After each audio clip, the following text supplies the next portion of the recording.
இந்த ஹர்ஷன நாணயக்கார மாதிரி இப்ப அவர் அவர் நல்ல பொறுப்பு எடுத்தார் தானே. பொறுப்புன்னா நானும் சொல்றேன். ஓ இப்படி யுத்தம் ஆனா நடந்துச்சு, இதுக்கு பொறுப்பு மட்டும் நாங்க எங்கேயுமே பார்த்தது இல்ல அப்படி.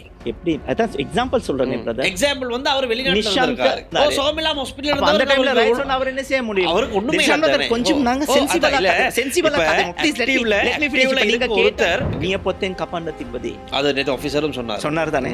அப்ப அவருக்கு நெசசரி டைம்ல சரியான ஆர்டர்ஸ் யார் என்ன கொடுக்கணும்? ஆர்டர் கொடுத்திருக்கணும். ஷூட் பண்ண சொல்லி ஆர்டர் அமைச்சர்ட்ட கொடுத்திருந்தா பொறுப்பு என்ன தானே. அது நடந்திருக்கும்? அமைச்சர்ட்ட பொறுப்பு தானே. ஷூட் அமைச்சர் பண்ண சொல்லி கொடுக்காத ஆர்டர் கொடுத்திருந்தா ஷூட் பண்ணிருந்தா என்ன நடந்திருக்கும்? நீங்க இன்னைக்கு இப்படி பேசுறவரு இப்படி சொல்லி இருப்பாரா? தயாசிரி ஜெயசேகர சொன்ன இந்த லிஸ்ட்ல நீங்க யாரு? தயாசிரி இன்வால்வ் ஆகி நடக்கக்கூடிய பிரச்சனையை நிறுத்தினார். அது அவர் இன்டர்வியூல கொடுத்திருக்காரு. இல்ல நாங்க பார்த்தோம். அவர் போயிட்டு அவருடைய கப்பாண்டில இந்த 360 இன்டர்வியூ ஃபர்ஸ்டா பாருங்க. நான் கேட்போம். இல்ல இல்ல டைம் இருக்கு. இதே அரசியல் ஒரு பக்கம் விடும். அது இன்னைக்கு இருக்கும், நாளைக்கு இருக்காது. ஆனா நீங்க அரசியல்ல தான் இருக்கீங்க. முஸ்லிம்கள் இனவாதிகள் அப்படின்னு நீங்க சொல்லிட்டீங்க. எனக்கே பயமா இருக்கு. எங்கட சமூகம் இனவாத சமூகம் ஆயிடுச்சா? ஏன் உங்களை விமர்சித்ததுனால நீங்க இல்ல இல்ல உங்களுக்கு இனவாதம் இருக்கா உள்ளுக்கு வைங்க, கருத்து வேறுபாடு இருக்கா உள்ளுக்கு வைங்க. 2009 மட்டும் 2009 மட்டும் முஸ்லிம்கள் தீவிரவாதிகள் இருந்தாங்களா? 2009 மட்டும் இலங்கையில தீவிரவாதிகள் யாரு?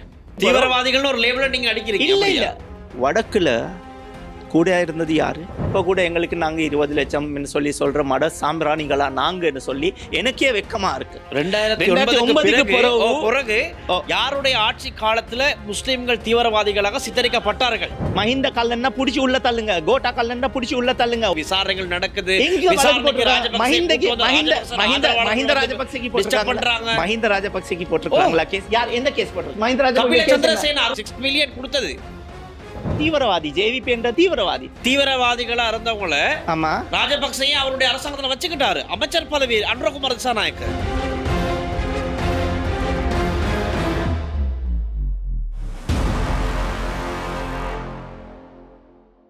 இலங்கையின் முதற்தர சுற்றுலா தலம் ரீச்சாவின் மாபெரும் உணவு திருவிழா ஆகஸ்ட் மாதம் 7, 8, 9 மற்றும் 10 தேதிகளில் மாலை 6 மணி முதல் 10 மணி வரை. இன்றே டிக்கெட்டுகளை பெற்றுக் கொள்ளுங்கள். லங்காஸ்ட்ரி நேயர்களுக்கு வணக்கம். லங்காஸ்ட்ரியின் நேருக்கு நேர் நேர்காணல் நிகழ்ச்சியோடு இன்றும் இணைந்திருக்கிறீர்கள்.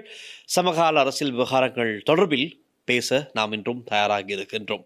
எங்களுக்கு தெரியும், தற்பொழுது இலங்கையில் அரசாங்கத்திற்கு எதிராக, அதாவது இவர்கள் விடுகின்ற பிள்ளைகள் அதை சுற்றி காட்டி மக்கள் மத்தியிலே தொடர்ந்தும் தங்களுடைய அரசியலை செய்து வருகின்ற ஒரு புதிய அமைப்பு என்றும் சொல்லலாம், அல்லது எதிர்கட்சிகள், அதாவது மக்களால் நிராகரிக்கப்பட்டவர்கள், தேர்தல்களில் மக்களால் நிராகரிக்கப்பட்டவர்கள் இன்று கூட்டு எதிர்கட்சியாக, ஒன்றிணைந்த எதிர்கட்சியாக இணைந்து இன்று அவருடைய அரசியலை முன்னெடுத்து வருவதை எங்களுக்கு அவதானிக்கூடியதாக இருக்கின்றது. ஆகவே என்னத்தான் இவருடைய திட்டம், இவருடைய எதிர்கால திட்டங்கள் என்ன, எதற்காக ஒன்றிணைந்த எதிர்க்கட்சியாக இவர்கள் என்ன செய்ய பார்க்கிறார்கள், உண்மையாகவே இவருடைய பிளான் தான் என்ன என்பது குறித்து தெரிந்து கொள்ள நாங்கள் இன்று இந்த நேர்காணலூடாக தயாராக இருக்கின்றோம். அந்த ஒன்றிணைந்த எதிர்க்கட்சிகளிலிருந்து தான் இன்று எம்மோடு இணைந்திருக்கின்றார் திரு சிராஜ் யூனுஸ் அவர்கள். வணக்கம். வணக்கம். அஸ்ஸலாமு அலைக்கும். வலைக்கும் சலாம். வணக்கம் நேர்களே. ஒன்றிணைந்த எதிர்க்கட்சி, அதாவது நான் உங்களுக்கு இதற்கு முதல்ல நேர்காணல் செய்யும் போது நான் சொல்லியிருந்தேன், நீங்கள் வந்து ஒன்றிணைந்த எதிர்க்கட்சி ப்ரெஸ் மீட்டில் ஊடக சந்திப்பில் பின்னால் அமர்ந்திருந்தீங்க. சுகீஸ்வர பண்டாராவுக்கு பக்கத்தில் இருந்தீங்க. இப்போ சுகீஸ்வர அவர் எனக்கு முன்னாடி இருந்தார். ரைட். எப்படியோ சுகீஸ்வர பண்டாரா இன்னைக்கு ஜெயிலில் விளக்கமறையில் வைக்கப்பட்டிருக்காரு. பின்னால் இருந்த நீங்கள் இப்போ முன்னால் வந்திருக்கீங்க. அப்படின்னா இப்போ ஜிஎல் பீரிஸோட வலது கை பயத்தப்படுங்க, அவரோட தான் பக்கத்தில் இருக்கீங்க. வாய்ஸ் கட் கொடுக்க ஆரம்பிச்சிருக்கீங்க. இப்போ நிறைய இடங்களை நீங்கள் பேச ஸ்டார்ட் பண்ணியிருக்கீங்க. நேற்று நான் நினைக்கிறேன் நீங்கள் தான் பிரதானமாக இருந்திருக்கணும். ஒன்றிணைந்த எதிர்க்கட்சி எல்லாருமே ஜமியத்துல் உலமா சபைக்கு போகிறதுக்கு ஒரு சம்பவம் நடந்திருக்கு. நீங்கள் தான் நினைக்கிறேன் முன்னுக்கு இருந்திருப்பீங்க அதுவும் செய்கிறதுக்கு. ஸோ நிறைய விஷயங்கள் இருக்குது. அதுக்கு முதல்ல நான் இப்படி வாரேன். இந்த ஒன்றிணைந்த எதிர்க்கட்சி சம்மந்தமாக இப்போ மக்கள் நிறைய விமர்சனங்களை முன்வைக்கிறாங்க. அதில் ஒன்று தான் தயாசிரி ஜெயசேகர ஒரு நேர்காணலுக்கு முகம் கொடுத்த வேளையில் அவர் இப்படி சொல்கிறாரு, இந்த அரசாங்கத்தை நாங்கள் வீட்டுக்கு அனுப்பணும்னு சொன்னால், இந்த அரசாங்கத்தை கவிழ்க்கணும்னு சொன்னால் இப்போ நாங்கள் எதுவுமே பிரித்து பார்க்க முடியாது. களவாணிகளாக இருக்கலாம், லஞ்ச ஊழல் மோசடிக்காரர்களாக இருக்கலாம், கள்ளர்களாக இருக்கலாம், திருடர்களாக இருக்கலாம், யாராக இருந்தாலும் இப்போ நாங்கள் எல்லாருமே ஒன்று சேர்ந்து இந்த அரசாங்கத்தை கவிழ்க்கணும் அப்படிங்கிற ஒரு நிலைப்பாட்டில் தான் தயாசிரி ஜெயசேகர இருக்காரு. இந்த வார்த்தை வந்து ஒரு பெரும் சர்ச்சையை ஏற்படுத்தினது. ரைட்டா? அப்படின்னா ஒன்றிணைந்த எதிர்க்கட்சியில் இருக்கவங்கலாம் இவங்க தான். நான் உங்கள்கிட்ட கேட்குறேன், தயாசிரி ஜெயசேகர சொன்ன இந்த லிஸ்ட்டில் நீங்கள் யார்? தில்ஷான் வின்சன் பிரதர், ஜஸாக்கல்லா ஹைர். ரொம்ப நன்றி லங்காஸ்ரீ சேனலுக்கு. இந்த சேனலில் வரும் பொழுது ரொம்ப விஷயங்கள் நான் சொல்லணும், என் கருத்துக்கள் ரொம்ப நல்லவா ரீச் ஆகுது. ஸோ அதுக்கு நான் நன்றி சொல்லணும் உங்களுக்கு. அல்ஹம்துலில்லாஹ், அதுக்கு ஜஸாக்கல்லா ஹைர். இன்னொரு விஷயம், தயாசிரி ஜெயசேகர இந்த பின்னாடி அவர் வாய்ஸ் கட் கொடுக்கும்பொழுது நான் நின்றேன். அதை வச்சு என்னைய இனவாதி, என்னைய ஷிராஸ் யூனுஸ் ஒரு நேஷ்னலிஸ்ட், நான் இலங்கை ஒரு பிரஜை, என்னைய ஆடம்பரமான ஒரு இலங்கை உள்ள பிரஜை. முதல்ல being Sri Lankan is priority for me. I am Sri Lankan first. இப்போ நான் யாருக்காவது சொன்னால் ஐ ஆம் ஸ்ரீலங்கன் ஃபர்ஸ்ட் தென் ஐ ஆம் அ முஸ்லிம்னு சொல்லி அவங்க வேற மாதிரி பார்ப்பாங்க. மதம் என் பர்சனல் விஷயம். மதத்துக்கு யாராவது எதிர்ப்பாக வந்தால் நான் அதுக்கு எதிர்ப்பாக தான் நிற்பேன், அதில் ஒரு சந்தேகம் இல்லை. தயாசிரி ஜெயசேகர என்ன சொன்னார், இந்த அரசாங்கம், இந்த பொய் சொல்லி வந்த அரசாங்கம், இந்த களவாண்ட அரசாங்கத்தை அனுப்பணும்னா இதில் இருக்கலாம் හොරුන් වෙන්න පුළුවන්, මතවාද තියෙන්න පුළුවන්, ජාතිවාදීව හිතන්න පුළුවන්, චෝදනා තියෙන කට්ටිය වෙන්න පුළුවන්, ප්‍රශ්න තියෙන අය වෙන්න පුළුවන්. இல்ல பிரச்சனை தீன ஆயே ප්‍රශ්න තියෙන අය වෙන්න පුළුවන්. இல்ல நீங்க பிரச்சனை தீன ஆயே இந்த ரெக்கார்டிங் என் கையில் இருக்கு. நானும் கேட்டு பிரச்சனை சொல்றேன். තියෙන අය වෙන්න පුළුවන්. இதான் பிரதர், சிங்கள பாஷையை சரியாக புரிஞ்சு கொள்ளணும். இப்போ எங்கள்கிட்ட ஸ்பெஷலி முஸ்லீம்களுக்கு இந்த சிங்கள பாஷைன்னு சொன்னால் அவங்களுக்கு ஃப்ரெஞ்சு, ஜெர்மன், லாட்டின், ஃபின்லாண்டில் ஃபினிஷ் பாஷை மாதிரி அவங்க நினைக்கிறது. அப்ப நீங்க சொல்றீங்க தயாசிரி ஜெயசேகர சொன்னது வந்து அது அப்படியா மிஸ்இன்டர்பிரேட் பண்ண. நான் தயாசிரியோட பேசினேன். நான் சொன்ன மந்திரித்துமா உங்களோட நான் நின்றதுக்கு எனக்கும் இனவாதி லேபிள் பட்டிருக்கு சொன்னார் ஷிராஸ். அந்த கலவரம் ஒன்று நடந்துச்சு. அப்போ தயாசிரி சொல்கிறாங்க இந்த ஆட்களை காப்பாற்ற போனாதுன்னு சொல்லி தயாசிரி இன்வால்வ் ஆகி நடக்கக்கூடிய பிரச்சனையை நிறுத்தினார். அது அவர் இன்டர்வியூல கொடுத்துருக்காரு. இல்லை நாங்க பார்த்தோம். அவர் போயிட்டு அவருடைய கப்பாண்டில அந்த ஏத்துறாரு. நீங்க இந்த 360 இன்டர்வியூ ஃபர்ஸ்டா பாருங்க. இது தெர்ன ஃபோக்கஸ்ல வந்தேன்னு நினைக்கிறேன். அதை பாருங்க. அதுவும் சிங்களம் தெரிஞ்ச ஒரு ஆளை கிட்ட வச்சு பாருங்க. இல்லாட்டி எங்கட மக்களுக்கு என்ன அவசியம் இல்லை தானே? ஏன் அவசியம் இல்லை? மக்களுக்கு நாளைக்கு கிழக்கு மாகாணத்தில் ஸ்பெஷலி நான் மூதூர் பக்கம் கூட போயிருக்கிறேன். அதோட ஏராவூர், ஓட்டமாவாடி எல்லாம் இருக்கலாம். அந்த பக்கம் ஆட்களுக்கு சிங்களம் அவ்வளோ ஓடாது சில நேரத்துக்கு, உண்மையை சொல்லுவோமே. அது மாதிரி வடக்கில் இருக்கிற யாழ் கூட நாட்டில் வந்து தமிழ் சகோதரர்களுக்கும் சில நேரத்துக்கு சிங்களம் அவ்வளோ தெளிவாக இருக்காது. அப்போ இந்த சின்ன சின்ன வேர்டு அர்த்தங்கள் வேற மாதிரி போகும். அது இனங்கள்ல இருக்கிற நல்லிணத்தை இல்ல. அவங்களுக்கு தெரியும். உங்களுக்கு இன்டர்வியூல துண்ணு போட்டு நான் உங்களுக்கு காட்டிடுறேன். அப்பயும் நீங்க நம்பல. இல்ல அவ்வளவு சொல்றாரு கிளியரா. அதான் சொல்றேன். நான் கேட்போமா? நான் கேட்போம். இல்ல இல்ல டைம் இருக்கு. இதுதான் சரி 21 செகண்ட் போறோம். அத கேட்போம். විවිධ මතවාද තියෙන්න පුළුවන් හැම කෙනාටම. සමහර කට්ටිය ජාතිවාදී වෙතන්න පුළුවන්.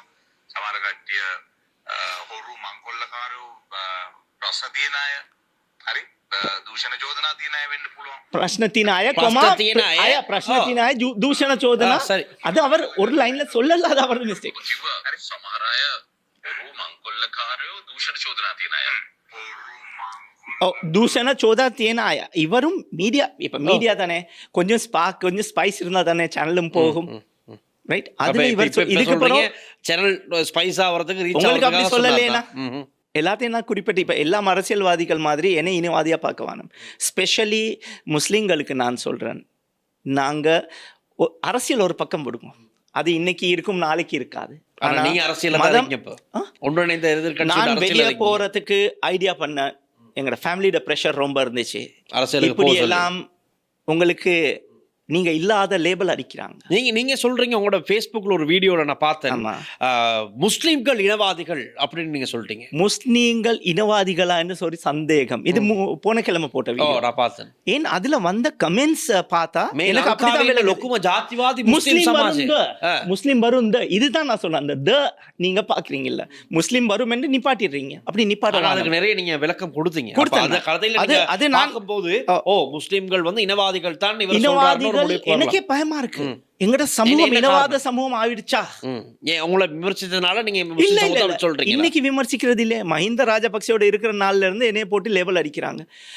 ஒன்று யாம் வைங்க, ஜனாசா எரிக்கும் பொழுது முதல்ல எதிரானது யூஎன்ல போனது, எம்பசிகளுக்கு போனது, ஸ்பெஷலி பாகிஸ்தான் ஹை கமிஷனில், மற்ற high commission, Indian high commission, அதோட வளைகுடா நாடுகள் ஹை கமிஷனில் போயிட்டு தனியாக போராடின ஒரு ஆள் சிராஜ் யூனுஸ். ரைட், பட் சிராஜ் யூனுஸ் அதனால அப்படி வெளியே வந்தது. ஜனாசாக்களை எரிக்க சொன்ன அந்த அனுமதியை கொடுத்த மக்கள் அவ்வளவு போராட்டம் பண்ணியும் அதை செவிமடுக்காத அந்த கூட்டத்தோட தான் சிராஜ் யூனுஸ் இருக்காரு. அப்ப என்ன சம்பந்தம்? இல்லையே, நீங்க அதை மறக்கவான. 2022 வெளியே வந்தவன் நான். அதை ஏன் யாரும் பார்த்துறீங்க? நான் முஸ்லிம் வெளியே வந்தது போர்ட்டுல இருந்து. ஏன்? அந்த பாலிசி சரியில்லை. கிட்டல நாமல் ராஜபக்ச சந்திச்சாரு ஜமியத்துல் உலமா தலைவர் ரிசி முஃப்தி. அவரை சந்திச்ச உடனே நான் அதுக்கும் ஒரு வீடியோ போட்டேன், சிங்களத்திலையும் போட்டேன், தமிழ்லையும் போட்டேன். அதான் நான் முஸ்லீம்களுக்கு சொல்றேன், எங்களைய பெரும்பான்மை ஆட்கள் இனவாதிகள்னு சொல்லி பார்க்குற லெவலுக்கு நாங்கள் போகக்கூடாது. உங்களுக்கு இனவாதம் இருக்கா, உள்ளுக்கு வைங்க. உங்களோட கருத்து வேறுபாடு இருக்கா, உள்ளுக்கு போய்ங்க. நீங்கள் ஒன்று இருந்தால் ஃபேஸ்புக்கில் எழுதுறீங்க, 30% கமெண்ட்ஸ் அக்கௌண்ட்ஸ் வந்து ஃபேக். 70% ஜென்யூனில் இருக்கிறது. ஒரு வளைகுடா நாட்டில் இருப்பான், ஒருத்தர் வந்து யூஎஸ்ஏல இருப்பான், டாலரில் உழைப்பான், ஐரோப்பா நாடுகளில் இருப்பாங்க, நெதர்லாந்து, ஃபின்லாந்து, ஃப்ரான்ஸ், ஜெர்மனி. அவனுக்கு அது பிரச்சனை இல்லை.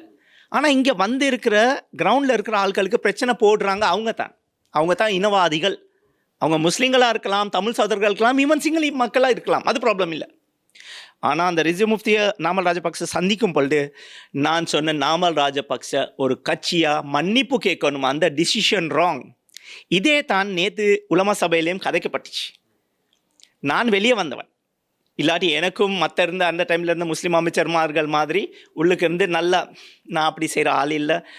ஒரு நாளும் எங்களோட இலங்கையை, லங்காவை, ஸ்ரீலங்காவை பாவாதென்ன, ಮುಸ್ಲಿಮಾಯವ ಪಾವದೆನ್ನ ಅನಿತ್ ಶ್ರೀಲಾಂಕಿಕ ಜಾತಿನ್ ದೆಮಲವೇವಾ ಕ್ರಿಸ್ಟಿಯನ್ ಬೇವಾ ಸಿಂಗಲ ಬೇವಾ ಕಾವತ್ மெலே பர்க மேமன் போரா சிந்தி காவத் பாவதென்ன ஷிராஸ் யூனுஸ். யாரையும் நான் காட்டி கொடுக்க மாட்டேன், மாட்டியும் கொடுக்க மாட்டேன். என்றால் எங்களுக்கு நானும் இந்த நாட்டில் பிறந்தவன். ஆனால் 2022 போர்ட்வேலேருந்து வெளியே வந்தாலும் போர்ட்வேல இருக்கவங்களோட தான் இருக்கீங்க. போர்ட்வேல இருந்தவங்க, போர்ட்வேல இருந்தவங்க ஜிஎல் பீரிஸ் நிதாஸ் பக்சே. நிதாஸ் பக்சே பட் டைரக்ட்லி ராஜபக்சேக்கு சப்போர்ட் பண்ணார் தானே பாய். ரிஷாட் ஹக்கீமும் ராஜபக்சே கிட்டால தான் பால் குடிச்சு வளர்த்தவங்க தான். அவங்கள்கிட்ட ஒன்றுமே இருக்கல்ல. ரிஷாட் ஹாஜியே சொல்லியிருக்காரு, நான் பேக்கோட வந்தேன், எனக்கு ஒன்றும் இருக்கல்ல. ஏதோ பசீர் ராஜபக்சேட செல்லப்பிள்ளைன்னு வளர்த்தாங்க. ஹக்கீம் ஹாஜி எங்கேயுமே ப்ளக் அடிக்கிறாள், அது எங்கே கரண்ட் வருதோ ஜென்ரேட்டர் மாதிரி அங்கே பூந்துருவாங்க. ஸோ அதை அவங்க அப்படி சார்ஜ் பண்ணி, அது அவங்களோட அரசியல். இனவாதம் இருந்தால் தான் சிறுபான்மை கட்சிகளுக்கு அரசியல் செய்யலாம். ஸ்ரீலங்காவில் தான் ஓப்பன்.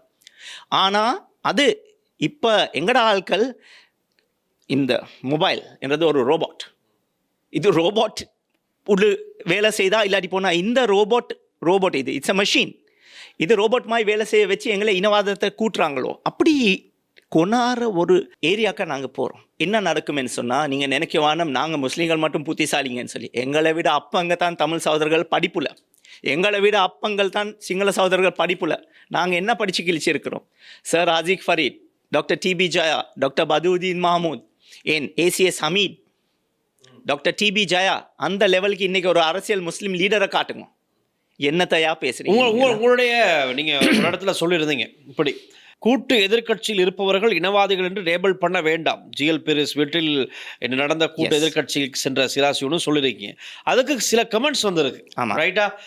சிங்களத்திலையும் போட்டிருக்காங்க, தமிழ்லையும் போட்டிருக்காங்க, இங்கிலீஷ்லையும் போட்டிருக்காங்க, பல விஷயங்கள் இருக்கு. நான் அதில் ஒரு சில கமெண்ட்ஸை பார்க்குறேன், உங்களோட பதிலை நீங்கள் சொல்லுங்கள். அவங்களுக்கு என் தொடர்பு மொபைல் நம்பர் இருக்குது என் பேஜ்லேயே. கால் பண்ணி ஐடென்டிஃபை பண்ணி என்னோட மீட் பண்ணி பேச சொல்லுங்கள். என் யாரோட ஏஜென்ட் யார் என்று தெரியாது. தன் இனவாதத்தையும் தன் மதவாதத்தையும் மறந்து சுயநலம் சுகபோக வாழ்க்கைக்கு குள்ளநரை கூட்டத்துக்கு கூப்பாடு போடும் நரை கூட்டத்தில் எதுவும் ஒரு நரி அப்படின்னு சொல்லியிருக்காங்க உங்களை.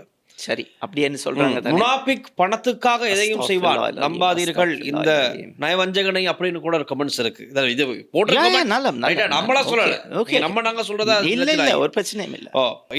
இனவாதம் என்று கூக்குரல் போடுகிறார்கள். இன்று இலங்கையில் ஆளும் கட்சியை விட ஒரு சில முஸ்லீம் அரசியல்வாதிகள் தான் தீவிர இனவாதம் பேசி அரசியல் செய்கிறார்கள் அப்படின்னு இருக்க மட்டும் இருக்கு.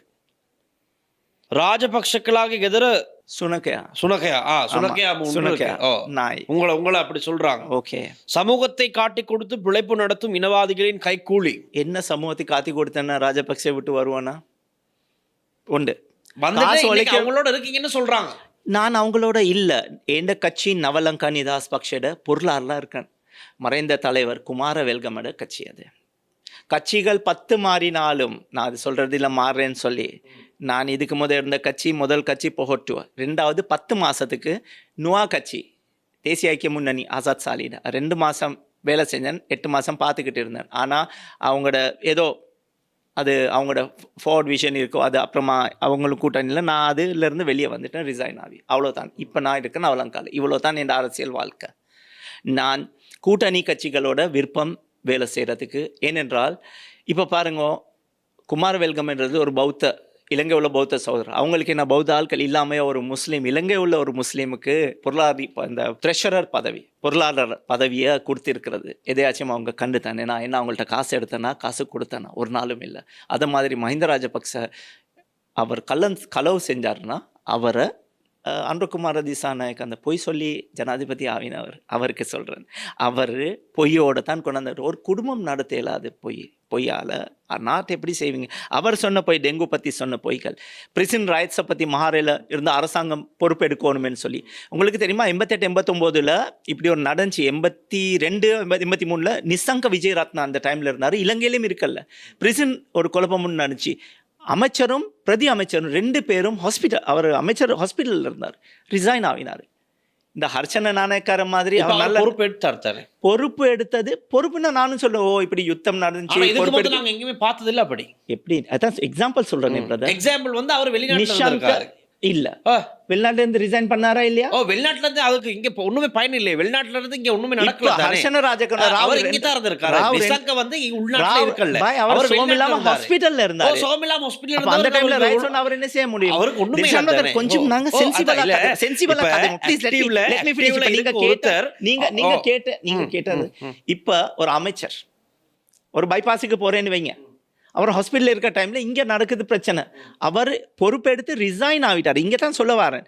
இந்த ஹர்ஷன் ராஜகருணா நல்ல ஆக்டர் உண்டு, அவர் படத்தில் நடிக்கிறவர், நல்லா இப்படி மூஞ்சி இந்த கண்ணீர் இப்படி யாராவது எடுக்கிறது நான் லைஃப்பில் கண்டில்லை. நான் பார்த்தாடி போட்டிருக்க மேக்கப் எல்லாம் வெளியே வந்துமோ அந்த அவரை ஷூட்டிங் இந்த பழக்கம். அவர் நடிக்கிறாருன்னு சொல்றீங்க? நான் பச்சை நடிகர். 2 மணி மட்டும் அவரோட ஃபோன் ஆன்சர் இல்லை. ஆனால் அவன் எந்த அமைச்சர் வந்து சோஷியல் மீடியா நான் பார்க்கல, அதுதான் எனக்கு தெரியாதுன்னு சொல்லி கேபினெட் அமைச்சர் ஒன்று அப்படி பேசுறேன்னா, இந்த மாதிரி கேடு கெட்ட ஒரு அரசாங்கத்தில் சப்போர்ட் பண்ற மேக்ஸிமம் முஸ்லிம்கள் அவர் 2 மணித்தியாலமா ஒரு நிகழ்ச்சியில் இருந்திருக்காரு. நிகழ்ச்சி என்ன நடந்துச்சு அப்டேட் நிகழ்ச்சியில் இருக்கும் போது அவர் சொன்ன சோஷியல் மீடியா நான் பார்க்கல. அவருக்கு செக்யூரிட்டி இன்டெலிஜென்ஸ் செக்யூரிட்டி இன்டெலிஜென்ஸ் அவங்க எல்லாமே எங்க உங்களோட வரியில அவங்க பொழைக்கிற ஆட்கள். அவங்களோட ரெஸ்பான்சிபிலிட்டி அமைச்சருக்கு அப்டேட் பண்ணணும். அமைச்சருக்கு ரெஸ்பான்சிபிலிட்டி பிரச்சனை நடந்திருக்கு, என்ன நடந்திருக்கு, ஹாட் நியூஸ் எனக்கு நீங்க கொடுங்க. ஆனா இதுவும் அவர் நடவடிக்கை எடுப்பாராம், ஒன்றும் நடக்காது. இதை நீங்க யாவைங்க. இதே கோட்டாபேட டைம்ல அன்றகுமார அதுதான் அந்த போய் சொல்லி நான் உங்கள்கிட்ட கேட்குறேன் சிராஸ் அவர்களே. இப்போ நீங்கள் இந்த இடத்துல நீர்கொழும்பு பிரச்சனைக்கு வருவோம். நீர்கொழும்பு பிரச்சனையில் நீங்கள் யார் பக்கம் எடுக்கிறீங்க? எது சரி எது பிள்ளைன்னு சொல்கிறீங்க? சிறைச்சாலை அதிகாரி செய்தது தவறா, இல்லாட்டி சிறை கைதிகளுக்குள்ள மோதல் இடம்பெற்றது என்ன நடந்துச்சு இதுக்கு பின்னாடி? நீ பொத்தேன் கப்பாண்ட திப்பதி அது நேற்று ஆஃபீஸரும் சொன்னார் தானே. அப்போ அவருக்கு நெசசரி டைம்ல சரியான ஆர்டர்ஸ் யாருக்கு ஆர்டர் கொடுத்திருக்கணும்? ஷூட் பண்ண சொல்லி அமைச்சரோட பொறுப்பு தானே. அது அமைச்சரோட பொறுப்பு தானே. அமைச்சர் சொல்லி ஆர்டர் கொடுத்திருந்தா ஷூட் பண்ணிருந்தா என்ன நடந்திருக்கும்? நீங்க இன்னைக்கு இப்படி பேசுறவரே ஆர்டர்னு சொல்லி இல்லையே. அதுல 3 கண்டிஷன்ஸ் இருக்கு. அந்த ஒரு நான் சோஷியல் மீடியால கண்டேன் 3 லைன்ஸ் இருக்கு. அதுல அவங்களுக்கு டிஃபென்ஸ் பண்ண ரைட் இருக்கு. உள்ளுக்கால போனவங்க நிராயுத ஆட்களுக்கு உள்ளுக்கால தலை வெடிக்க அடிச்சிருக்காங்க, தப்பு. அவங்கள்ட்டயும் துப்பாக்கி இருந்திருக்கு, மோசமான துப்பாக்கி இருந்திருக்கு. அதான் நான் சொல்றேன். அதுல சிறைச்சாலை அதிகாரிகளை தாக்கியிருக்காங்க. அது தாக்க முதவே அவங்க ஆர்டர்ஸ் கொடுத்திருந்தாங்கன்னா அந்த பிரசிடென்ட் ஆஃபீஸர் என்ன சொன்னாரு, நீ எப்பத்தையும் கப்பாந்த வச்சது 28 இன்னைக்கு 29 பேர் செத்துருக்குறாங்க. அதுல 7 பேர் யார் இருந்தாலும் உயிர், 8 பேர் உயிர் அதிகாரிகள். இப்போ ஒருத்தர் போனாரு. ஸோ யாருடையும் உயிர். இப்போ உள்ள நடந்த ஒரு விஷயம் நான் உங்களுக்கு சொல்றேன். இது இன்டர்நேஷ்னலி ரொம்ப பெருசாக போயிருக்கு. யுனைடெட் நேஷன்ஸில் இது போயிருக்கு. மாணவ ஹியூமன் ரைட்ஸ் அதுக்கு போயிருக்கு, மனித உரிமைகள். இப்போ இந்த மாதிரி விஷயங்களில் இந்த அரசாங்கத்துக்கு பிளாக் மார்க்ஸ் கூட. அது whether we like it or not accept பண்ணணும். இன்னொரு 1.5 வருஷம்குள்ள இன்ஷால்லா 1.5 வருஷம்குள்ள இன்ஸ்டேபிள் ஆகும். இல்லை தோபிகள் நல்லா வேலை செய்வாங்க. உங்களுக்கு நான் தேங்க்ஸ் ஆகணும்னு நினைக்கிறீங்க? நான் டிஸ்டேபிள் ஆகணும்னு நினைக்கிறது இல்லை. விதேச தீய சக்திகள் தான் எங்களே டிசேபிள் ஆக்குறாங்க. இது எங்களுக்கு உங்களுக்கு புரியாது. 2009 இப்ப பார்த்தாலும் 2009 மட்டும் எதிர்க்கட்சி- இந்த ஒன்றிணைந்த எதிர்க்கட்சியில 2009 தேவை மட்டும் முஸ்லீம்கள் நாடு தீவிரவாதியா குழம்பணும். இருந்தாங்களா? நாடு குழம்பணும்னு ஆசை இருக்கு உங்களுக்கு. 2009 மட்டும் இலங்கையில தீவிரவாதிகள் யாரு? எந்த இனத்துல சேர்ந்தவங்க? கூடையான ஆட்கள். நீங்க தமிழ் இல்ல, இல்ல, இனத்தை- எந்த இனத்துல சேர்ந்தவங்க கூடையான ஆட்கள், தமிழ் ஆட்கள் ஓ, சொல்லல. இல்ல, நீங்க உங்களுக்கு கேள்வி இல்ல, வைக்க நான் வரது அது அப்படித்தான் கேட்கிறேன். இருக்கு. ஓ. இப்ப 2009 பிறகு தீவிரவாதிகள்னு ஒரு லேபிள நீங்க அடிக்கிறீங்க. இல்ல, அப்படியா? இல்ல. ம். வடக்குல கூடையா இருந்தது யாரு? கிழக்குல கூடையா இருக்கிறது யார்? Let's be open. நான் தமிழ் சகோதரர்கள் என்ன ரொம்ப நல்ல ஃப்ரெண்ட்ஸ் இருக்கிறாங்க. I respect them. அவங்களோட வீட்டில் போயிட்டு நான் சாப்பிடுறேன். ஆனா நீங்க இப்ப UK-ல சொல்ல வந்தது இல்ல, இல்ல, இந்த- அதுதான், இல்ல, இந்த இனத்துல இல்ல, வந்து அதான் நான் அதிகமான தீவிரவாதிகள் இருந்தாங்க அப்படின்னு கேக்குறீங்க. ஓ. 2009 அப்ப இது வந்து எப்படி அப்ப நாங்க எனக்கு எடுத்துக்கொள்றது? நீங்க முடிக்க கொடுங்க, ஓ, டைம் ஓ, கொடுங்க. நீங்க சமுதித்த மாதிரி பச்சை பச்சை பச்சைன்னு சொல்லி பேசுவாங்க. அது ஒரு நாளும் வந்து சரி. நீங்க நல்ல ஒரு media brother. I appreciate respect you. சமுதியத்தை விட கூட ரெஸ்பெக்ட் பண்றேன் உங்களே நான். என்னென்றால் 2009 பிறகு தான் இலங்கையில் உள்ள முஸ்லீம்கள் தீவிரவாதின்னு சொல்லி லேபிள் பட்டிருக்கு. ஆனா ஒருத்தர் 2 பேர் இல்ல, 30 லட்சம் 35 லட்சம் முஸ்லீம்கள். ஆனா இப்ப கூட எங்களுக்கு நாங்க 20 லட்சம் சொல்லி சொல்ற மட சாம்பிராணிகளா நாங்கன்னு சொல்லி எனக்கே வெக்கமா இருக்கு. 2009 பிறகு பிறகு யாருடைய ஆட்சி காலத்துல முஸ்லிம்கள் தீவிரவாதிகளாக இதைத்தான் நான் சித்தரிக்கப்பட்டார்கள்? சொல்றேன். இதைத்தான் நான் சொல்றேன். எஜெண்டா இருக்கு, அதுல முஸ்லீம்கள் மாட்டிட்டாங்க. இன்டர்நேஷனல் எஜெண்டா இலங்கையை டீஸ்டெபிலைஸ் பண்ண தமிழ் சகோதரர்கள் கூடையான 90. உங்களுக்கு தெரியுமா எல்டிடியில் முஸ்லீம் ஆட்கள் இருந்தது? உங்களுக்கு அது தெரியும், எனக்கும் தெரியும். அவங்களையும் கொண்டாங்க எல்டில. அதான் உண்மை. அது எட்னிக் வடக்குல இருந்து எல்லாத்தையும் விரட்டின உடனே இருந்த முஸ்லீம் ஆட்கள்ல அவங்களையும் கொல்லப்பட்டாங்க. ஈஸ்ட்ல இருந்த எல்டிடி ஆட்கள் முஸ்லீம்களும் கொல்லப்பட்டாங்க, வடக்குல இருந்த ஆட்களும் கொல்லப்பட்ட ஆப்ரேஷன்ஸுக்கு போனவங்க. அவங்களோட பாசையில் ஆப்ரேஷன்ஸ். ஒரு இடத்துக்கு ஃப்ரீடம் ஃபைட்டர், இன்னொரு இடத்துல டெரரிஸ்ட். இது தான் உண்மை. தலிபான் ஒரு காலத்தில் முஸ்லீம்களுக்கு ஃப்ரீடம் ஃபைட்டர்ஸாக இருந்தாங்க, ஆப்கானி முஸ்லீம்களுக்கு நான் சொல்கிறேன். ஆனால் அது மற்றவங்களுக்கு அமெரிக்காக்காருக்கு டெரரிஸ்ட்னு இருந்தாங்க. அதே தலிபான் கவர்மெண்ட்டை கொண்டாந்து கையக்கால கும்பிட்டு ஓடின அமெரிக்கா. அது வேறையா வருவோம் நாங்கள். இப்போ 2009 பிறகு ஒரு அரசாங்கம் வந்துச்சு, டெவலப்மெண்ட். அதில் களவு ஊழல் இவனோல் இது செஞ்சாங்க. அன்ரகுமார திசாநாயக்க பிராக்கெட் க்குள்ள அரவிந்த யூனிவர்சிட்டியில் அவருக்கு அரவிந்தன்னு தான் கூப்பிட்டேன்னு சொல்லி ஒரு ப்ரொஃபஸர் ஒன்று சொன்னார், மீடியாவில் நான் கண்டேன். இப்போ அந்த அரவிந்த சொன்னபடி பிக்கப் ஒன்று கேப் ஒன்று கொண்டாந்து அதே தான் வசந்த சமரசிங்க அந்த ஃபைல் எல்லாம் எங்க? அதுதான் அதை கேளுங்க. முஸ்லீம்கள் 2 வருஷம் மஹிந்த கல்லன்னா பிடிச்சி உள்ள தள்ளுங்க, கோட்டா கல்லன்னா பிடிச்சி உள்ள தள்ளுங்க. ஒரு தாய் பால் குடிச்சவங்க இருந்தா எடுங்க, இல்லாட்டி உங்களோட பொறுப்புலேயும் பொறுப்புல இப்ப விசாரணைகள் பிள்ளை வழக்குகள் தொடருது, விசாரணைகள் நடக்குது. மஹிந்த ராஜபக்சேக்கு போட்டிருக்காங்க. மஹிந்த ராஜபக்சேக்கு போட்டிருக்காங்களா கேஸ்? யார் எந்த கேஸ் போட்டிருக்காங்க? என்ன கேஸ்? மஹிந்த ராஜபக்சே 60 லட்சம் சாரி 6 மில்லியன் கொடுத்தது. ஆமா, அது சம்பந்தமா அதெல்லாம் அரெஸ்ட் பண்ணி இன்குவரி பண்ணுங்களே. அரெஸ்ட் பண்ணி பாய், நாளைக்கு தில்ஷான் இவ்வளவு காசு எடுத்தேன்னு லேபிள் போடலாம், ஷிராஸ் யூனுஸ் இவ்வளவு காசு எடுத்தேன்னு சொல்லி என்ன மேலும் கேஸ் வரலாம். கடைசியில் கபில சந்திரசேன கேமரானும் கேஸ் போடலாம். ஆனா கபில சந்திரசேன கொல்லப்பட்டது, அதுக்கு எங்க ஃபைல் க்ளோஸ் பண்ணிட்டாங்க. தாஜுதீன் விசாரணை நடக்கத்தானே இந்த ஜெயிப்பு காரணம் 2015 கொண்டாந்தாங்களா இல்லையா? தாஜுதீனை இப்படி கொண்டது சப்போர்ட் பண்ணது யாரு? 76 வருஷம் சாபம். எங்கட முஸ்லீம்களுக்கு 7 பாதாங்கள் கொடுக்கணும் டெய்லி. நான் தான் சொல்றேன். ஏனென்றால் அவங்களுக்கு மருத சக்தி கூட. மறைந்த எங்கட இலங்கையில வடக்குல பிரபாகரன் மக்களை சம்பந்தம் சொல்றீங்க, கடைசியில அவங்களுடைய ஆதரவு உங்களுக்கு இல்லாம போகுது. அல்லாஹ்வை நம்பி வாழ்றவன் மக்களே உங்களை வெறுக்கிற அளவுக்கு நீங்க மக்கள் நான் புரிஞ்சு கொள்ளாத அந்த டோபிகளுக்கு சொல்றேன். இதுதான் சொல்றேன். ஆனா நீங்க சொல்றத பார்த்து ஒட்டுமொத்த முஸ்லிம்களும் டோபிகளை இதுதானே வர்ணிக்கிறீங்க. உங்களுக்கே சரியா புரிஞ்சு கொள்ள இல்லாட்டி டோபிகள் எப்படி புரிஞ்சு கொள்ளாங்க? நீங்க 4 மீடியாக்கள் பார்த்துறவங்களே இப்போ உங்களுக்கே கஷ்டமா இருக்கு. சில நேரத்துக்கு நான் பேசுற லெவல் கொஞ்சம் ஹையா இருக்கலாம். ஸோ கிரவுண்ட் லெவல்ல வந்து பேசுறதுக்கு அவங்க டைரக்டா எனக்கு பிரபாகரன் சொல்லியிருந்தாரு, ஸ்ரீலங்கண்ட மெமரிஸ் ரொம்ப ஷார்ட், 2 வீக்ஸ் 2 கிழமை. அதோட 2015 76 வருஷம் சாபம். 76 வருஷத்தை 94ல் முக்கடிச்சு சப்போர்ட் அடித்தது இந்த ஜேபி காரணம். அதில் அன்ரோகுமாரையும் சந்திரிகாவோட. அதுக்கப்புறம் 2000 ஆண்டில் ரணில் விக்ரமசிங்கோட. அதுக்கப்புறம் வந்து 2005 மஹிந்த ராஜபக்சேக்கு மஹிந்த சிந்தனைலாம் நல்ல மென்னு தில்வி நங்கலும் எல்லாம் சொன்னவங்க பிளவத்திர டோபிகள். அவங்க அந்த டைமில் டோபி வேலை, இப்போ இவங்களுக்கு டோபிகள் இருக்கிறாங்க. அதுக்கப்புறம் 2010 ஃபொன்சேகாவோட இருந்தாங்க. மீண்டும் 2015 தாஜுதீன் கேஸ் அது இதெல்லாம் வரும் பொழுது நாங்க இவங்க இது பிடிப்போம் அது பிடிப்போம் இதே ஜேபி காரணம் சொன்னது இதெல்லாம் மறந்து கொண்டு இருக்கிறீங்க. இல்ல ஜேவிபி காரணங்கள் 2015 சொல்லல. அப்போது இருந்த ஜனாதிபதி 19 லம்போகினி இருக்கிறதுன்னு சொல்லி அன்றகுமார சொல்லி இல்லையா குற்றச்சாட்டு வச்சாங்க. நீங்க ஜேவிபி இல்ல இல்ல நான் அப்படி இல்ல நான் சொல்றேன். இல்ல இல்ல நல்லா 2015 இருந்து யாருடைய அரசாங்கம்? ஜேவிபி அரசாங்கம் இல்லையே, கூட்டணி அரசாங்கம் தானே. இப்ப கூட்டணி காரணம் இல்ல, இவன் 88 89 தீவிரவாதி, ஜேவிபி என்றது 88 89 87 தீவிரவாதி. பஸ் எரிச்சவன், போஸ்ட் ஆபீஸ் எரிச்சவன், இப்ப பஸ் ஸ்டாப்ப பஸ் ஹோல்ட பெயிண்ட் பண்றாங்க. தீவிரவாதிகளா இருந்தவங்கள ஆமா ராஜபக்சே அவருடைய அரசாங்கத்துல வச்சுக்கிட்டாரு அமைச்சர் பதவி. அன்றகுமார் திசாநாயக்க எந்த டைம்ல நீங்க எந்த சொல்றீங்க? டைம்ல 2005 இல்ல அதுக்கு முதல்ல 94 சந்திரிகாயை வச்சாங்க. சந்திரிகாவை வச்சாங்களே சரிதானே. அவர் பார்லிமெண்ட்ல மன்னிப்பு கேட்டிருக்காரு. 71 ஜேஆர் செஞ்ச மிஸ்டேக் ரோஹன விஜயவீர வெளியே எடுத்துறது. இல்லாட்டிக்கு இன்னைக்கு ஜேவிபியும் இருக்காது. பஸ் அவரும் நம்பிக்கையில் ஒரு மனுஷனுக்கு திருந்துறதுக்கு ஒரு வாய்ப்பு ஒன்று தேவையா இல்லையா தில்ஷான் பிரதர்? இப்போ எனக்கு தயாசிரிக்கு லேபல் அடிக்கிறாங்க இனவாதி என்று, ஷிராஸ் யூனுஸுக்கு இனவாதி என்று லேபல் அடிக்கிறாங்க.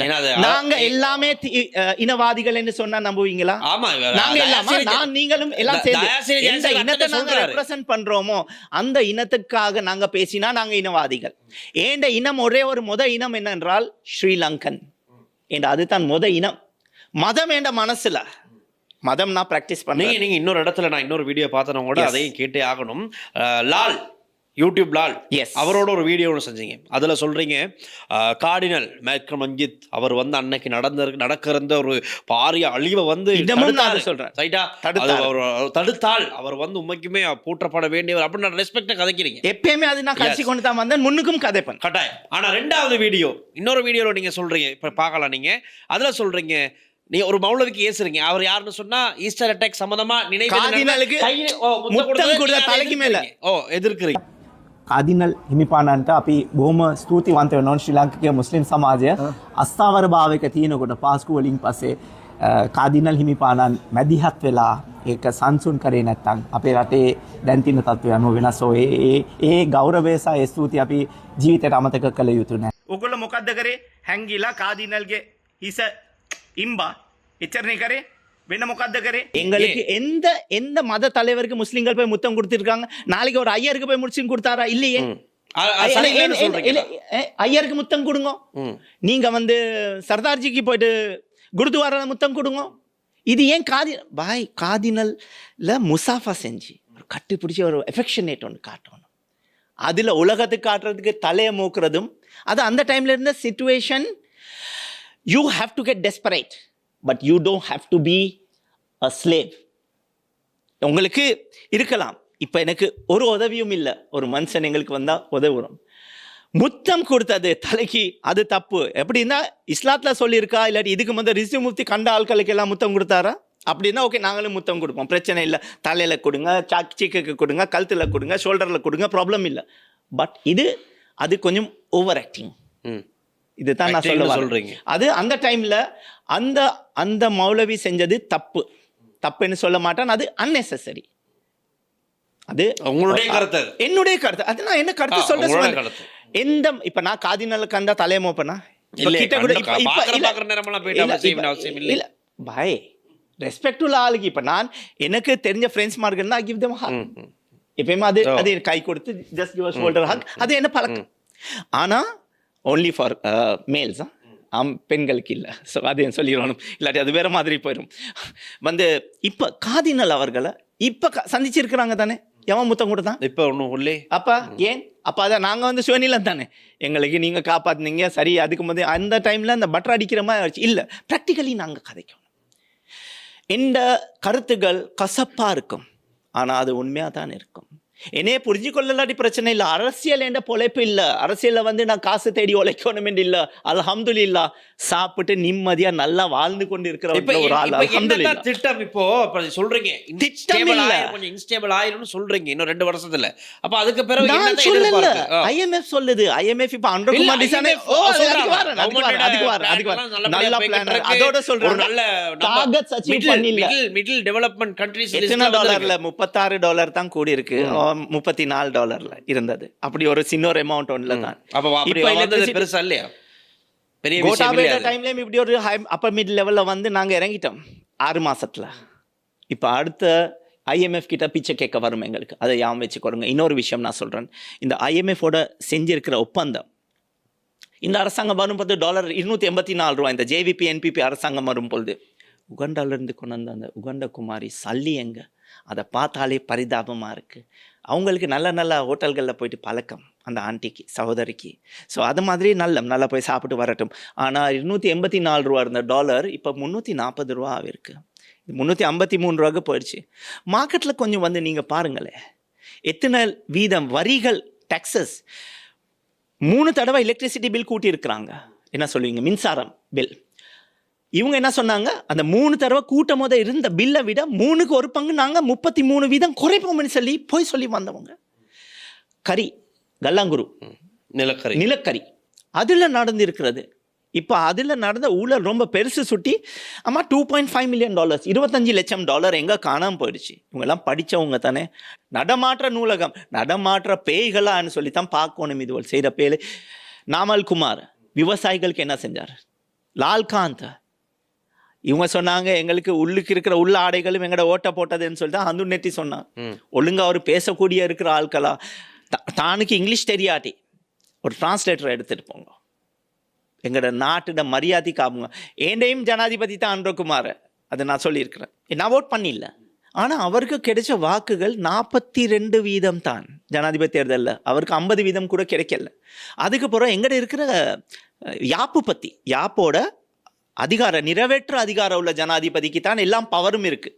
அது தானே, சின்ன ஸ்கூல்ட ரோடு செய்யணும் தான் ஜனாதிபதி, டாய்லெட் செய்யணும்னு ஜனாதிபதிக்கு எழுதுகிறோம். இதுக்கெல்லாம் தான் மற்ற ஆட்கள் இருக்கிறாங்களே. ஸோ அதனால் எந்த நிறைவேற்ற அதிகாரம் உள்ள ஜனாதிபதி இருப்பாரோ அரசாங்கம் அவங்கள்ட்ட தான் வரும்.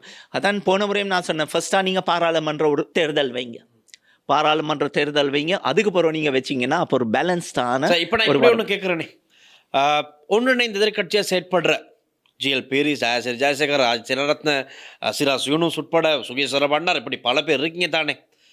ரணில் விக்ரமசிங்கே கொண்டு வர பிளான் நடக்குது. ரணில் விக்ரம் எனக்கு ஒரு இல்லாட்டி உங்களுக்கு பின்னுக்கு பிரதானமா இருக்குது ரணில் விக்ரமசிங்க. அவருடைய நான் இப்படி சொல்லுவேன் உங்களுக்கு, நான் ரணில் விக்ரமசிங்க அவங்கள சந்திப்புல நாங்க ஒரு 3/4 மணி நேரம் கிட்டத்தட்ட சந்திக்கிறீங்க. என்ன சொன்னது இல்ல, அது யூனியன் லீடர்ஸ் மற்ற எல்லாம் ஆட்கள் எல்லாமேயோட மீட்டிங்ஸ்னா எல்லாத்தோடையும் நடக்குது. இப்ப அடிக்கடி ஜிஎல் பீரிஸ் வீட்ல சந்திக்கிறீங்க, என்னன்னா சந்திக்க போயில எல்லாம் போட்டுதான் இருக்கணும். அதனால ஜிஎல் பீரிஸ் வீட்ல எல்லாம் சந்திக்கிறீங்க, ரகசியமான சந்திப்புகள் நடக்குது. மீடியா வந்து நிக்குது, அங்க இன்டெலிஜென்ஸ் வந்து நிக்கிறாங்க. இல்ல இல்ல, மீடியா உள்ளுக்கு கொண்டு வந்து எப்படி பேசுறாங்க, ஃபேமிலிக்குள்ள 32 கட்சிகள் இருக்கு. 32 கட்சிகள்கிட்ட கூட்டணி. அங்கே கிட்டத்தட்ட 20 கட்சியிட எதையாச்சும் ஒரு ஆட்கள் வந்து அவங்களோட கருத்தை சொல்லுவாங்க. அதுக்கப்புறம் அங்கே என்ன இப்போ தப்பான மெசேஜ்கள் போகுது, அது அங்கே டிஸ்கஸ் பண்ணப்படுது. ஏன் இப்படி மக்களுக்கு புரியுது இல்லை? இப்போ மக்களால் இப்போ ஒரு தேர்தலில் பாராளுமன்ற ரணில் விக்ரமசிங்க ஆளுன்னு சொல்றீங்க தானே, கொஞ்சம் நான் எங்கட கட்சி ரணில் விக்ரம எனக்கு ஒரு 1.5 வருஷம் முதல்ல சொல்கிறேன், ரணில் விக்ரமசிங்க பார்லிமெண்ட்டுக்கு வருவார், பார்லிமெண்ட்டுக்கு ரணில் விக்ரமசிங்க வருவாருன்னு சொல்லி. இன்ஷா அல்லாஹ் இது ரொம்ப சீக்கிரமாக எனக்கு அபிப்பிராயம், என்ன கருத்து இதுதான் என்ன கருத்து. நான் நினைக்கிறேன் ஒரு நேஷ்னல் லிஸ்டில் வந்த பிரஜாதந்திர பெரமுன சிலிண்டர்லேருந்து வந்த ஒரு ஆள் ரிசைன் ஆகி ரணில் விக்ரமசிங்க வரக்கூடிய சாத்தியங்கள் அப்படி இருக்கலாம். அப்போ நான் சொன்னேன் சரி இருக்கலாம். அப்போ அதுதான் பிளான் நடக்குது. நீங்க இப்பதானே சொல்றீங்க, நான் 1.5 வருஷம் முதல்ல சொன்னேன். அப்ப நான் ரணிலோட இல்லையே அந்த டைம்ல, எங்கட கட்சியிட நான் வேலை செஞ்சு கொண்டு இருந்தேன். ஆனா எந்த வேலைகள்ல நான் எந்த அரசியல் கருத்துக்கள் கிட்டத்தட்ட ஒரு 80%, 85% அல்ஹம்துலில்லாஹ் அது நிறைவேற்றப்படுது. ஸோ நான் சொன்னேன் 21 நவம்பரில் சமுதித்தோட இன்டர்வியூவில் சொன்னேன், இந்த அரசாங்கம் எப்போ விழும் என்று. மொட்டை அரசாங்கம் 21 நவம்பரில் சொன்னது, 22 மேலே வீட்டுக்கு போயிட்டாங்க. ஆனால் இந்த அரசாங்கத்துக்கு இன்ஷா அல்லாஹ் ஆயுஷம் வந்து 1.5 வருஷம்குள்ள இக்கனாமி வில் பி த்ராஷ்ட். எங்களைய முஸ்லீம்களை தான் அடுத்த முறையும் யூஸ் பண்ணுவாங்களா என்று சொல்லி ஒரு சந்தேகம் இருக்குது. முஸ்லீம்களை மறுக்கா அரசியல் ரீதிக்கு தன்னுடைய லாபத்துக்கு யூஸ் பண்ணுவாங்களா என்ற ஒரு சந்தேகமும் ஷிராஸ் யூனுஸுக்கு இருக்குது. ஸோ இதுகள் மாதிரி முன்னுக்கு நடக்கக்கூடாது. நாங்கள் ரொம்ப புத்திசாலித்தனமாக இருக்கணும். இளைஞருக்கு சொல்கிறேன், உங்களுக்கு இருக்கிற ஆவேசம் அப்படி இருந்தால் பெலவத்தைக்கு போயிட்டு இந்த வேலைகள் இருந்து இந்த ஃபைல் இருந்துச்சு, இவங்க மேலே கேஸை போட்டு உள்ளே தள்ளுங்கன்னு சொல்லக்கூடிய தெம்பு முஸ்லீம்களுக்கு எங்கே போச்சு? நான் இப்படித்தான் ஓப்பனாக பேசுவேன். தமிழ் சகோதரர்கள் செஞ்ச டயஸ்போரா செஞ்ச ஒரு வேலை அவங்க வெற்றி எப்படின்னு சொன்னால் அன்றகுமாரைக்கு அவங்க செலவு பண்ணது எல்லாருக்கும் தெரியும். அதில் ஒரு தப்பு இல்லை. எந்த கட்சிக்கு வேணாலும் அவங்களுக்கு செலவு பண்ணலாம். அவங்கள கொண்டாந்து அவங்களோட தேவையான லேண்ட் பிரச்சனைகள், பல பிரச்சனைகள் எல்லாம் இல்லை, ஆர்மி கேம்ப்ஸ் அங்கிட்டு ஆக்குற பிரச்சனைகள் எல்லாமே அவங்க நிறைவேற்றாங்க. அது அவங்க சாதிச்சது ஒன்றுன்னு சொல்லி அது பாராட்டணும். அதில் ஒரு தப்பு இல்லை.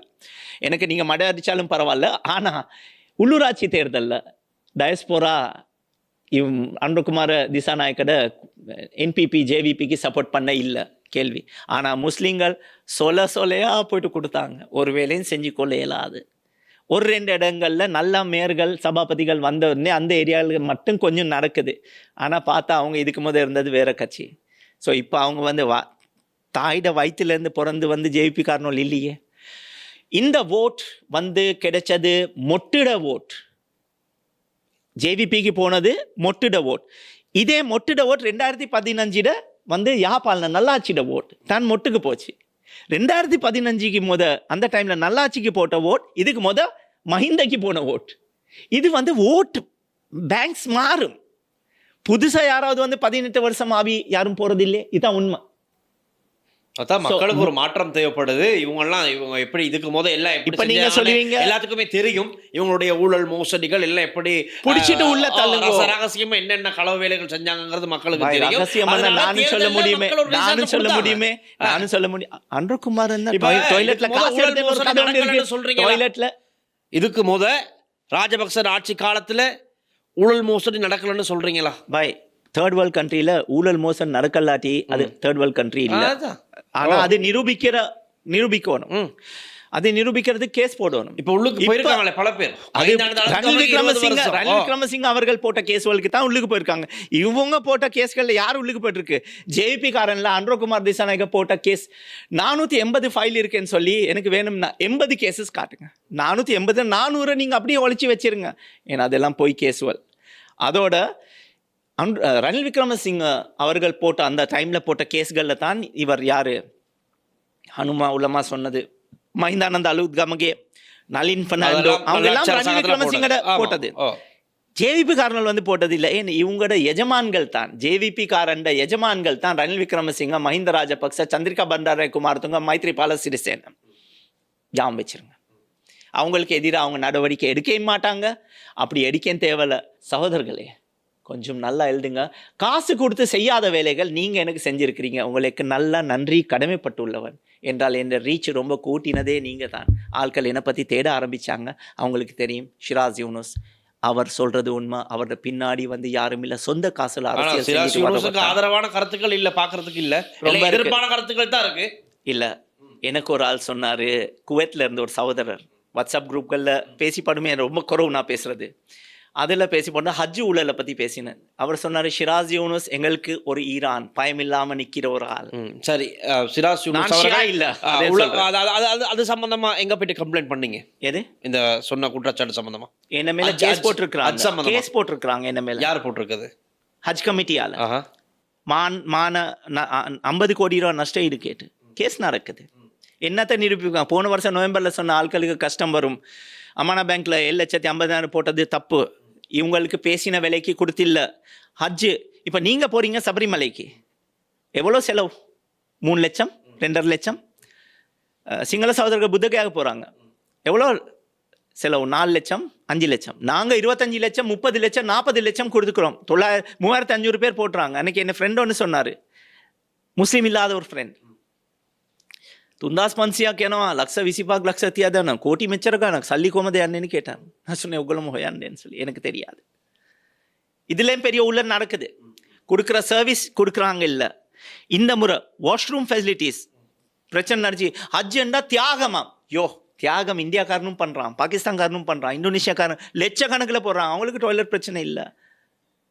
இதில் நடக்குது பெரிய ஊழல்னு சொல்லி இன்ஷா அல்லா கூட சீக்கிரமாக ஆட்களுக்கு விளங்கி இருக்கு. இப்போ வந்த ஆட்களே சொன்னாங்க, கஷ்டம், புஃபே டேபிள் 3-4 தான் இருந்துச்சு, இதுக்கு தான் போட்டாங்க பொம்மை மினிஸ்டர், பாவம் நல்ல மனுஷன் முனீர் முலஃபர், ஒன்றும் செய்யலாம். இதுகளில் இருக்கிற முஸ்லீம் மந்திரிகள் பொம்மைகள். ரைட், ஓகே, நாங்கள் இறுதி கேள்விக்கு போயிடலாம். ஒன்றிணைந்த எதிர்கட்சியில திட்டம் தான் என்ன? திட்டம் இல்லை. அரசாங்கம்க்கு நாங்கள் மக்களுக்கு தெளிவு கொடுக்குறோம். மக்களுக்கு அது பிடிச்சிருங்கன்னா மக்கள் கொண்டாடுவாங்க எதிர்கட்சிகளை. மக்களுக்கு அது பிடிக்கலாட்டி அவங்களோட இஷ்டம். இருக்கிற ஒரு பள்ளி கூட திறந்தில்லை, பூட்டப்பட்ட பள்ளி. ஏக்கல 9 வருஷம் சும்மா நடந்த இடம். அது என்ன அர்த்தம்? இன்னமும் நீங்களோ தீவிரவாதிகள் தான் என்று சொல்லித்தான் யோசிக்கிற ஆட்கள் தான் இருக்கிறாங்க இதே அரசாங்கத்தில், ஜேவிபி என்பிபி அரசாங்கத்தில். அதுதான் பள்ளிகள் திறக்கிறாங்க. இல்லை, புது மദ്രസா பாசல் என்று, மദ്രസன்றது ஒரு ஸ்கூல், இந்த தஹம் பாசல் மாதிரி ஒரு ஸ்கூல். அதில் இப்போ பிரிவினைகளில் சின்ன பிக்குகள் படிக்கிறாங்க. எல்லாமே அதெல்லாம் தீவிரவாதம் படுக்கிறாங்களா? ஏன் மியான்மரில் முஸ்லீம்களை எரிக்கிறாங்க இல்லையா? காஷ்மீரில் முஸ்லீம்கள் கொல்லப்படுறாங்க இல்லையா? இந்தியாவில் பலஸ்தீனில் முஸ்லீம்கள் கொல்லப்படுறாங்க இல்லையா? தீவிரவாத நாடு இஸ்ராயலோட. ஏன் அது இப்போ அருகம்பேல, எல்லையில், வெலிகமேல, கொல்பிட்டியில் அவங்களோட சபாட் ஹவுசஸ் வந்திருக்கு, பிஸ்னஸ் ரெஜி, இதெல்லாம் பேசுங்களே. யார் அதுக்கெல்லாம் அப்ரூவ் கொடுத்தது? யார் அப்ரூவ் கொடுத்தது? அதை தானே மாத்துறதுக்கு தான் இந்த அரசாங்கம் அப்ரூவ் கொடுத்தது. யாருக்கு கொடுத்தாலும் அது பிரச்சனை இல்ல. இல்ல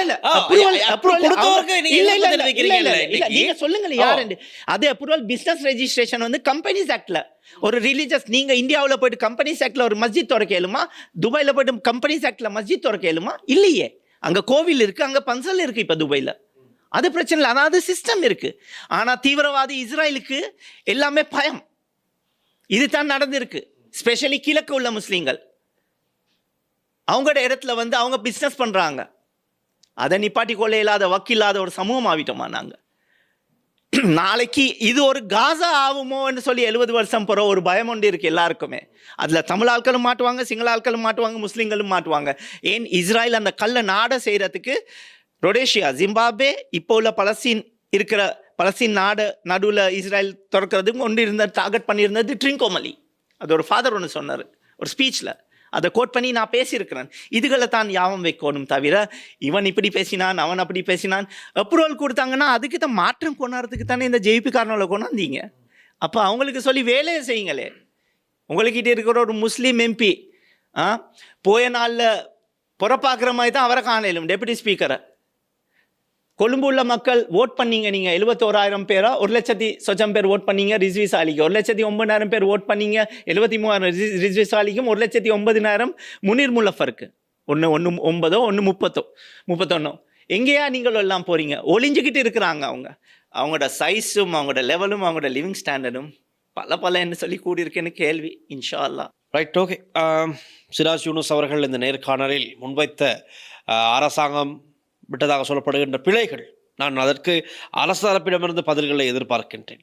அவை இவருடைய கேள்விகளுக்கு, இவர் முன்வைத்த குற்றச்சாட்டுகளுக்கு தெளிவும் பதிலும் கொடுக்க யார் முன் வருகின்றீர்கள்? அரசு தரப்பிலிருந்து நான் எதிர்பார்க்கின்றேன்.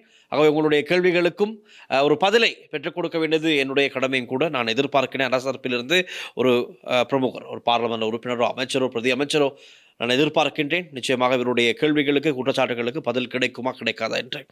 நன்றி திரு சிராஜ் யூனுஸ் அவர்களை இன்றைய மூடு வந்து ஒன்றிணைந்த எதிர்க்கட்சி சார்பில் வந்து அமர்ந்து எங்களுடைய கேள்விகளுக்கு பதில் வழங்கிய சிராஜ் யூனுஸ் அவர்களுக்கு எங்களுடைய நன்றிகள். என்னுடைய கருத்து அது கூட்டணி கட்சியிட இல்லை. நான் எங்கள் நவலங்காதிதாஸ் பக்கிட்ட கட்சி, நாங்கள் கூட்டணி கட்சியாக இருக்கிறோம். ஸோ அங்கே பேசினது தான் நான் உங்களுக்கு தெளிவு கொடுத்தது. எல்லாமே நான் சொல்லலை, பட் யாருக்கும் ஹர்ட் பண்ணுற நோக்கங்கள் இல்லை. இந்த அரசாங்கம் பெட்ரோல்ட ப்ரைஸஸ் கூட்டி இருக்கிறாங்க, எலக்ட்ரிசிட்டி குறைக்கிறேன்னு சொன்னாங்க, குறைக்கல. உரம் ஃபர்டிலைசர் எல்லாத்துலேயும் போய் சொன்ன அரசாங்கம். இது எப்பயாச்சும் ஒரு சின்ன ஒரு அலை ஒன்று வரும், வெடிப்பு இல்லை, ஒரு அலை ஒன்று. அது எங்களுக்கு தேவையும் இல்லை. மக்கள் சார்பால் வரும். அது முதல்ல அது வரும் சங்கநாயக்க மூலியமாக, அப்புறமா கோவில்கள் மூலியமாக வரும், அதுக்கப்புறம் மஸ்ஜித்கள் மூலியமாக வரும். கஷ்டங்கள் வந்தால் ஆட்கள் அங்கே தான் போகிறது எதையாச்சும் அவங்களோட. அப்போ அங்கே பேசிப்படுறவங்க ஸ்கூல்களில் நீங்கள் பாருங்கள் என்ன டெவலப்மெண்ட் இருக்குது. 6% செலவு பண்ணோம்னு சொல்லி ஹரிணி மேடம் சொன்னாங்க, சத்தமே இல்லை. இன்ஷால்லா மீண்டும் சந்திக்கும் வரை இதுக்கு பதில் நானும் எதிர்பார்க்குறேன். ஹஜ்ஜில் கமிட்டியோட ஊழல், ஹஜ்ஜில் நடக்கிற ஊழல் எல்லாமோட தான். ஜஸாக்கல்லாஹ். தொடர்ந்தும் லங்காஸ்ட்ரியுடன் இணைந்திருங்கள். இன்றைய இந்த நேர்காணல் சம்பந்தமாக உங்களுடைய கருத்துக்களையும் கீழே கமெண்ட் செக்ஷனில் எழுதுங்கள். மற்றொரு நேருக்கு நேர் நிகழ்ச்சி சந்திக்கலாம். ஒளிப்பதிவாளர் விஜயகுமாருடன் நான் டில்ஷான் வின்சன். நன்றி, வணக்கம். இலங்கையின் முதற்தர சுற்றுலா தலம் ரீச்சாவின் மாபெரும் உணவு திருவிழா ஆகஸ்ட் மாதம் 7, 8, 9 மற்றும் 10 திகதிகளில் மாலை 6 மணி முதல் 10 மணி வரை. இன்றே டிக்கெட்டுகளை பெற்றுக் கொள்ளுங்கள்.